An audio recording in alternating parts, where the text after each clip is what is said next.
Leero omulamwa gwe ndeese guli kubeera nti omazisa omukazi gwe omusajja ali eyo, so mpa ku matuugo ate obeere ng'owulira bino. Ky'ogenda okubeera nga okola kino, ngenda kubeera nga nkulaga ka style. Kano ka style ogenda kubeera nga okakozesa tekajja kubeera nga kalemwa omukazi oyo okubeera ng'amala. Bw'onoobeera ng'obadde okozesa nga bagenda okubeera nga nkugamba. Ne bw'aba nga abadde tamalangako, oyinza okugamba nti girlfriend wo, oyinza okugamba boyfriend wo, oyinza okugamba mukazi wo mulina awaka, naye omukazi tamalangako. Jjukira bw'abeera abadde tamalangako, kijja kumwayiriza okubeera ng'afunayo omuntu omulala ebbali amuzine amutuuse ku ntikko kubanga ye amanyi ekyokola. Kakati naawe kozesa kano ka style kajja kwongera okubeera nga kamumazisa. Tugende mbeere nga nkulaga bulungi ki kyentegeeza. Kino ky'ogenda okukola singa ogamba nti omuntu muli naye ku buliri, omukwakiridde bonna omukwakiridde mwekiisinze byonna biwedde ebyo, bupaati bwonna omukwakiridde. Kati kino ky'ogenda okukola nga tonnaba kubeera ng'omuyingira, kola kino. Mwenna muyimye bulungi nnyo wansi atubye, n'ekyo ky'ogenda okukola.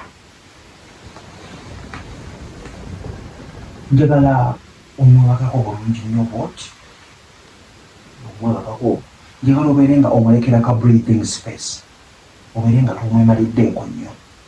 So omwebakako bwoti, jjukira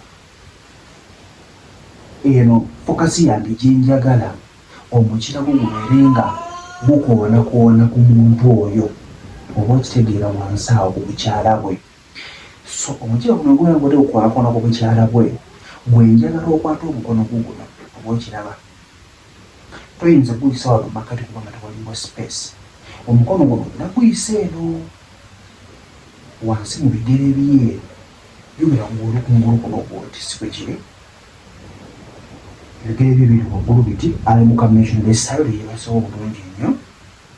Ogenda kukwata omukono gwo guno oguyise eno mu bisambi byo, oguyingize eno wansi we, then ogenda kukozesa n'akagalo ke kasinga okumazisa. Kakati ogenda kubeera nga akagalo kanene okakwata nga bw'okayingizaayo mpola kuli eri, naye makinga sure nti tekuliko yadde n'olwala n'oku ajja kukifiiringa bulungi. So ogenda kakwata kanene akagalo nga bw'okamukisaako mpola kuli kungulu.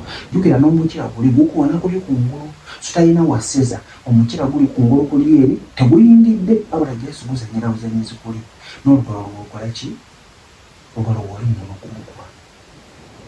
Eno jjukira bw'omusaba bugumwa, bw'omukwakira omukono omulala, guno omukono gwo gufokasinze ku lugalo bali.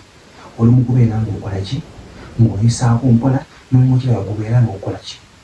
Nga guli mu kwekoonako. So bw'onoobeera obadde okola ekintu ekyo, kijja kwongera okubeera nga omuntu oyo kimutuusa mangu ku ntikko. Bw'oyinza okugamba nti fokasi yo era okubeera nti omukiika bukiisa mukira, nedda mukwano. Waliwo ebintu ebimu byabeera awo ng'awulira ayoya, ng'awulira ameesinga, nga bw'onoobeera obadde obimukoze bijja kumutuusa ku ntikko mangu nnyo. Ojja kwekanga ng'atuuse mangu ku ntikko nga tonaba namuyingira mukira, oba okitegeera. So kasayira okakozeseeko kajja kubeera ng'ate kakuyamba. Beere bulungi, baagala nnyo.